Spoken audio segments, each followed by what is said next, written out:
그래서 y''을 y로 만들어주는 전형적인 그런 y''을 p로 치환해주게 되는 전형적인 예. 그래서 그것은 바로 교량공학에서 나오게 되는 현수교의 원리죠. 왜 도대체 현수교는 현수선으로 그리느냐? 여기서 얘기하는 이 현수선, 우리나라에도 이제 현수교가 굉장히 많아졌고,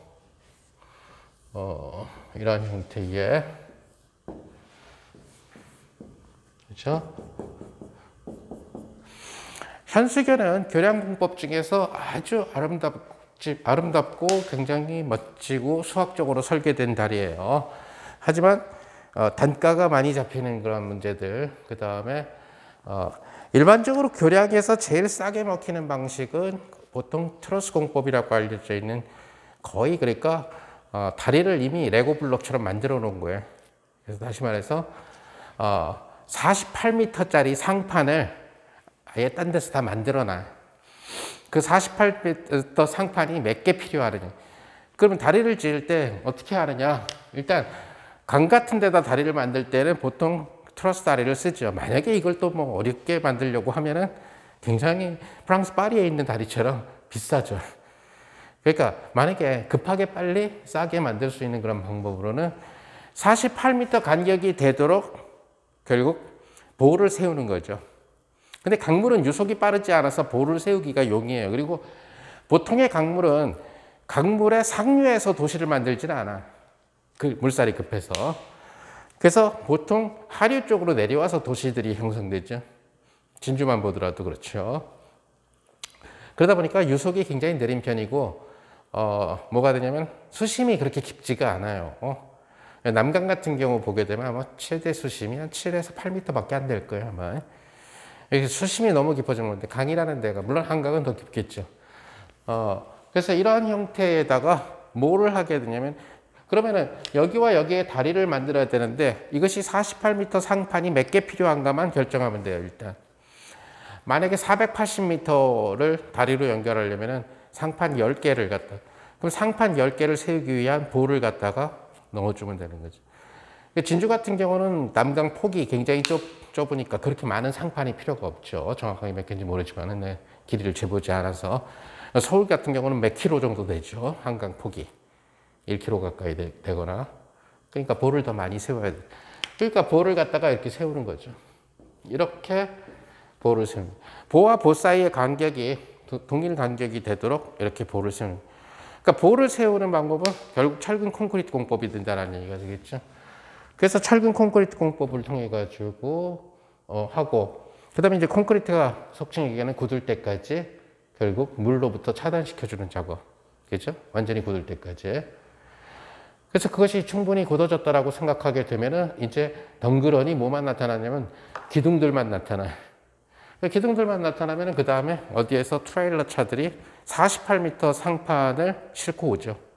그러니까 48m짜리 상판을 이렇게 싣고 와요. 여기 걸쳐놓고, 여기 걸쳐놓고, 이렇게 걸치고, 이렇게 걸치고 하는 방식이 든. 마지막에 여기 육지랑 걸치면 되겠죠. 여기를 띄워놓는 이유는 열팽창을 고려를 해야 된다라든가 여러 가지. 그래서 차는 상판과 상판 사이를 다닐 때 약간 덜커덩을 경험을 해야 돼요. 일반적인 교량에서는. 저거를 만약에 완전히 공간을 갖다가 꽉 메워버리게 되면은 열팽창 문제라든가 여러 가지 문제 때문에 휨성이 발생할 수가 있어요.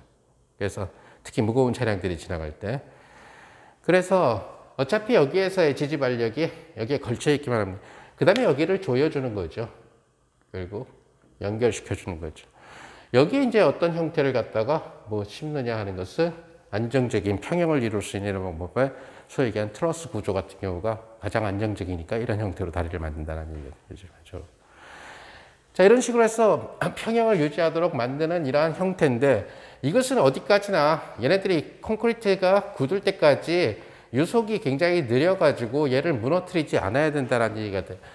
그런데 예를 들어서 이 바닷물이 밀려들게 되는 이 협곡 같은 경우에는 이런 스타일이죠. 그러니까 이거는 이쪽이 육지 A고 여기가 육지 B라는 얘기는, 이건 바다고 바닷물이고 여기도 바닷물이고 호수가 아니라. 그럼 여기 베르누리의 원리에 따라서 유속이 굉장히 빠르다는 얘기가 되죠. 이렇게 유속이 빠르고 수심이 깊은 곳에 이 콘크리트 양생으로 해가지고 40만 미터씩 세울 수가 없어요. 그 얘기는 무슨 말이냐면은 세우는 순간에 얘네들이 치고 들어와서 무너뜨린다는 얘기. 또 세워놓으면 또 무너뜨리고. 바로 이게 소위 얘기하는 샌프란시스코의 지도죠. 바로 이것이 샌프란시스코의 지도.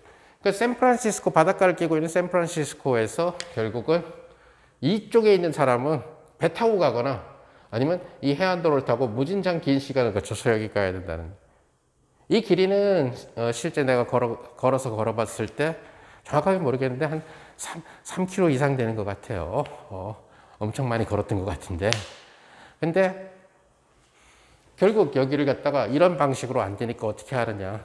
그 정확한 길이는 인터넷 찾아보도록 하고 만약에 3km, 2km 정도, 3km, 2km 정도라면은 결국은 얘를 세울 수 없으니까 상판을 갖다가 하나를 세울 수밖에 없다는 얘기가 돼요.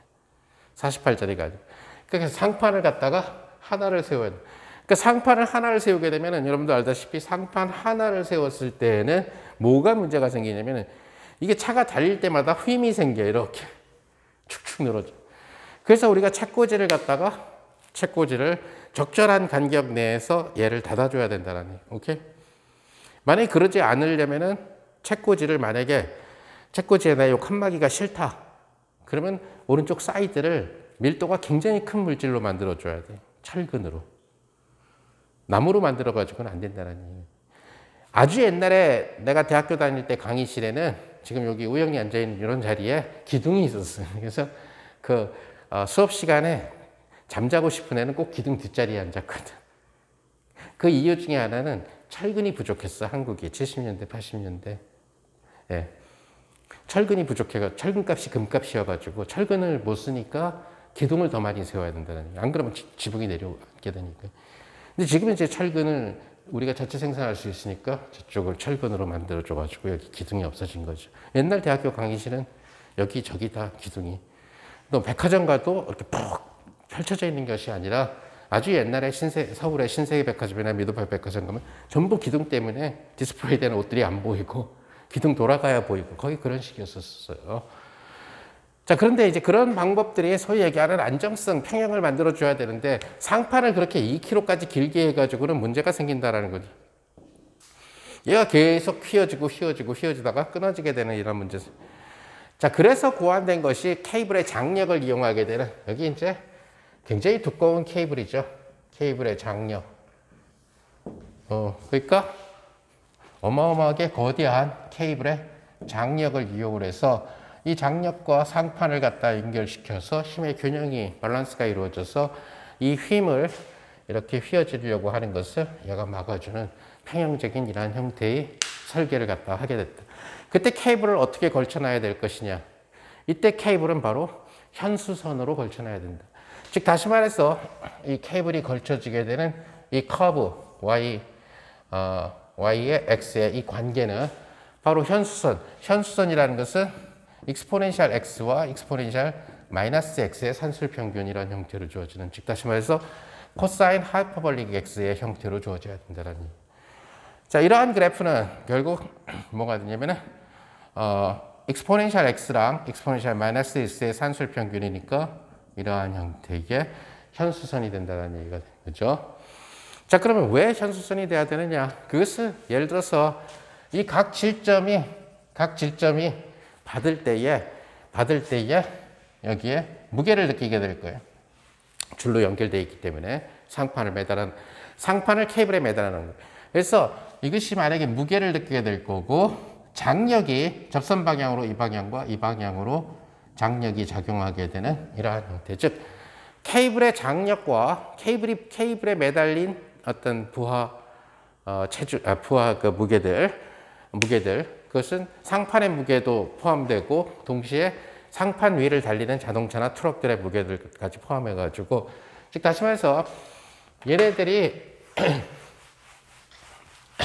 우선 간단하게 얘네들이 예를 들어서 이 상판 같은 경우를 고려하지 않고 이것이 예를 들어서 이 케이블 자체의 무게하고 장력하고 평형을 이루기 위해서는 기본적으로 현수선이 돼야 된다는 얘기가 돼요. 그래서 현수선으로 만들어 놓고 그 다음에 여기에다가 상판과의 밸런스를 갖다가 통해 가지고 만들어 주게 되는데, 이때 속칭 얘기하게 되는 아까 얘기했던 그러한 형태를 쓴다. 즉 다시 말해서 케이블이 이렇게 있는데 케이블의 그래프가 뭔지 몰라요. y는 yx.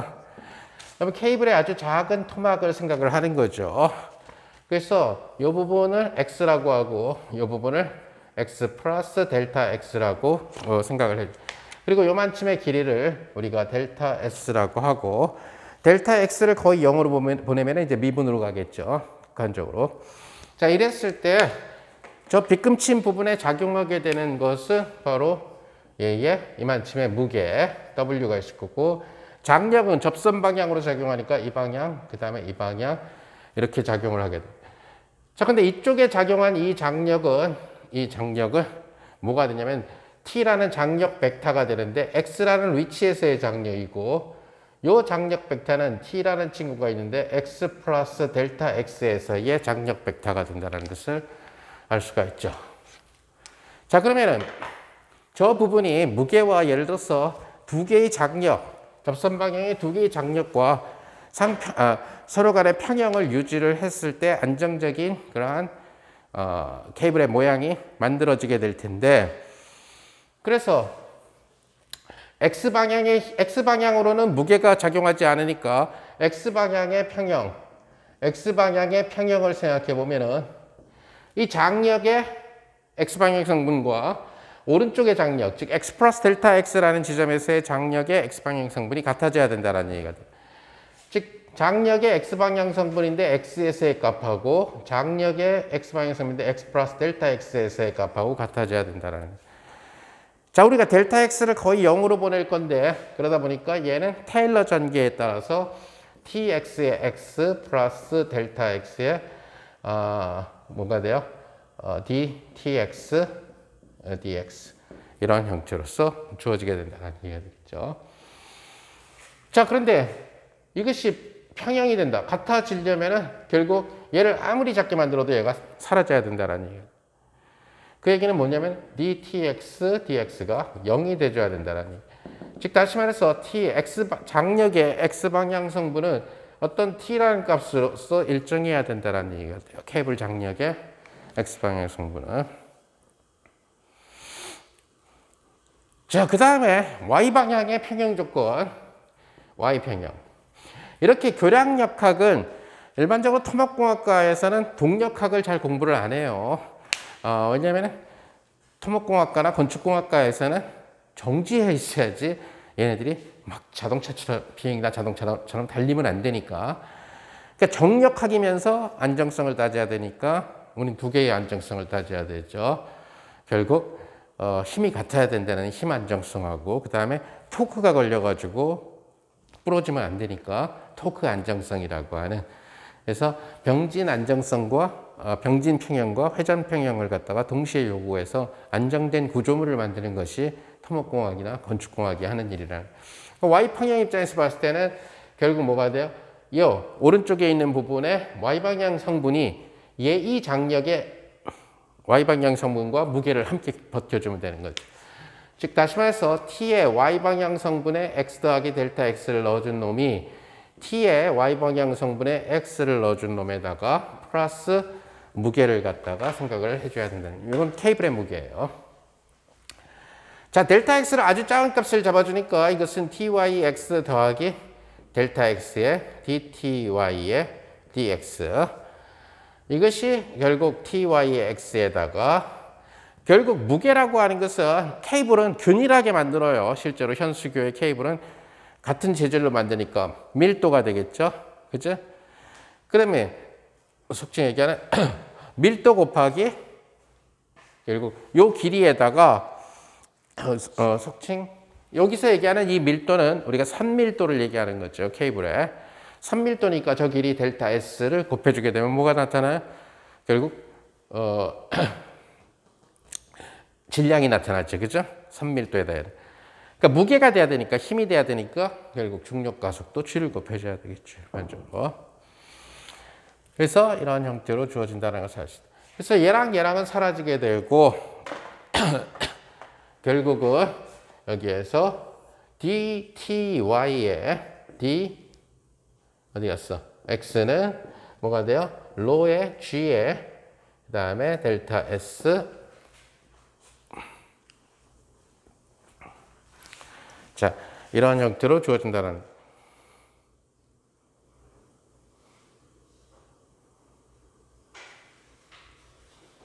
여기에 델타 x 오케이. 자, 그래서 여기에서 우리가 델타 x를 0으로 보내버리면은 얘는 dty, dx는 로 g하고 결국 ds, dx 이런 형태의 이퀘이션으로 가게 됩니다.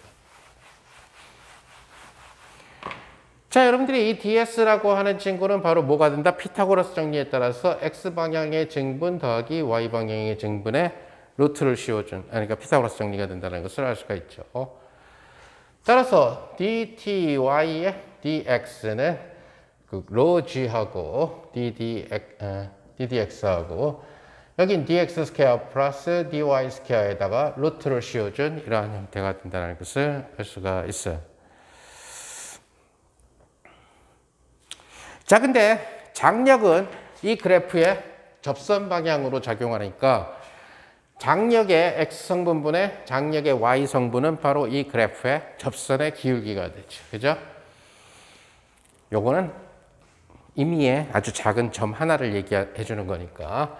그래서 장력의 X방향 성분분의 Y방향 성분은 바로 접선 방향, 장력은 접선 방향이 돼야 되니까 저 케이블이 나타내는 그래프의 그 점에서의 X라는 지점에서의 결국 접선의 기울기가 돼줘야 된다는 사실을 알 수 있어요. 그런데 우리는 X평형으로부터 tx가 t라는 일정한 값이 된다는 사실을 우리는 알고 있으니까 결국 뭘 알고 있다? ty라고 하는 것은 수평 방향 장력에다가 결국 y' 이것을 곱해준 일정한 장력에다가 y' 곱해준. 따라서 그것을 여기다 집어넣어 주게 되면은 결국 dbay의 dx하고 여기에 뭐가 들어가요? t의 y'. 이것은 로 g하고 이것은 루트 속에 들어가면은 1 더하기 dy dx의 스퀘어 이것이 된다는 것을 알 수가 있죠. 근데 t가 일정한 값이니까 나눠주게 되면 결국 d dx의 y'이라고 하는 친구는 결국 t분의 로 g하고 루트의 1 플러스 y'의 제곱이라는 이러한 미분 방정식을 따라야 케이블이 안정된 자기 무게랑 안정 상태를 유지하게 된다는 얘기가 돼요. 이제 이걸 풀면 현수선이 된다는 것을 이제 보이게 될 건데 바로 이것은 앞에서 공부한 y''을 p로 치환하는 그러한 모습의 미분 방정식이 된다는 것을 여러분들이 알 수 있죠. 그래서 전식에서 y' 이꼴 p라고 여러분들이 치환을 하면은 이 결과는 dp dx는 t분의 로지라는 상수, 그죠? 거기에다가 루트 1 플러스 p 스퀘어 이러한 형태로서 주어지게 된다는 것을 알 수가 있어요. 얘는 뭐 전형적인 변수 분리형 미분 방정식이 된다는 거죠. 그래서 루트의 1 플러스 p 스퀘어분의 dp 이것은 t분의 로 g하고 dx 이런 형태로 주어지게 되니까 양변을 적분을 시켜준다는 얘기가 되겠죠. 자, 루트 1 플러스 p제곱분의 1을 적분하는 방법은 굉장히 많아요. 무지무지 많은데, 예를 들어서, 여러분들이, p를 탄젠트로 치환하는 방법도 있고, 또는 p 더하기 루트 1 플러스 p제곱을 치환해서 로그로 만들어주는 방법도 있고, 또 하나는 p라고 하는 친구를 우리가 사인 하이퍼볼릭 세타로 치환하는 방법도 많이 있어요. 자, 이렇게 p를 사인 하이퍼볼릭 세타로 치환을 해주면 1 플러스 p제곱은 뭐가 돼요? 1이라고 하는 친구가 하이퍼볼릭 입장에서 보게 되면 뭐가 돼? 코사인 하이퍼볼릭의 제곱 세타 빼기 사인 하이퍼볼릭 제곱 세타가 1이죠. 그죠? 거기에다 p제곱이 뭐가 되냐면은 사인 하이퍼볼릭 제곱 세타 사라지고 해서 1 플러스 p제곱이 바로 코사인 하이퍼볼릭 제곱 세타가 된다는 것을 알 수가 있죠. 거기에다가 이 식에서 dp라고 하는 친구는 사인 하이퍼볼릭을 미분하면 코사인 하이퍼볼릭이 나오니까 결국 코사인 하이퍼볼릭 세타 d 세타가 나온다는 것을 알 수가 있어요.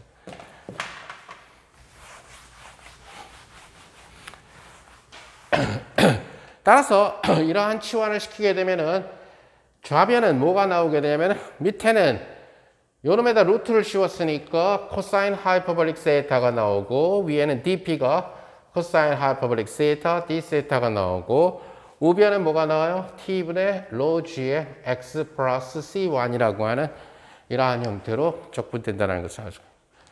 얘는 똑같으니까 사라지고 할 거고 결국 세타만 남게 돼서 그것이 t분의 rho g의 x 플러스 c1이 된다는 것을 알 수가 있죠. 근데 세타에다가 사인 하이퍼볼릭 함수를 가한 것이 p니까 p, 즉 다시 말해서 dy dx는 사인 하이퍼볼릭 t분의 rho g x 플러스 c1이 된다는 것을 여러분들이 알 수가 있을 거예요. 그러면 이것은 y를 x로 미분했는데 sin hyperbolic something이 나왔으니까 결국 y라는 친구는 rho g분의 t하고 cosine hyperbolic t분의 rho g x 플러스 c1의 적분상수 c2 이렇게 해서 케이블의 모양은 cosine hyperbolic x에 따라서 cosine hyperbolic을 가져야 된다는 거죠. 이것이 이제 석증이 얘기하는 스트라우스라고 하는 그 토목공학자가 발견한 현수선의 원리가 된 거고, 그래서 케이블을 이렇게 한 후에 그래야 케이블 자체가 뒤틀려지지 않으니까 케이블이 막 안정성이 깨져버리면 어떤 무게를 받았는데 자체 무게랑 관계없이 뒤틀려져 버리거나, 예를 들어서 케이블을 이렇게 설치하면 뒤틀림이 굉장히 강해지죠. 결국은 얘는 이렇게 간다. 그러니까 얘를 제일 안정적으로 놔두면 항상 뭐가 되느냐, 자연스럽게 중력에 따라서 얘가 가장 안정적인 모양은 결국 현수선이 된다는 얘기예요. 그러니까 전기줄을 갖다가 조금 느슨하게 두 송신탑 사이에다 걸어두면 자연스럽게 중력 때문에 이렇게 휘어지는 이런 커브가 만들어진다는 거예요. 빨랫줄도 너무 조이려고 하지 말고 적당하게 딱 걸쳐놓으면 중력에 의해서 저런 모습을 그리게 된다는, 현수선을 그리게 된다는 거죠. 그래서 이 현수선이 케이블의 입장에서 봤을 때는 자체 각 점에서의 무게와 그 다음에 장력이 평형을 이루는 그러한 형태의 커브가 된다는 것을 여러분들이 알 수 있다. 그 외에도 다른 예들은 공대에서 더 많이 찾을 수 있을 거예요. 이런 기타 미방은.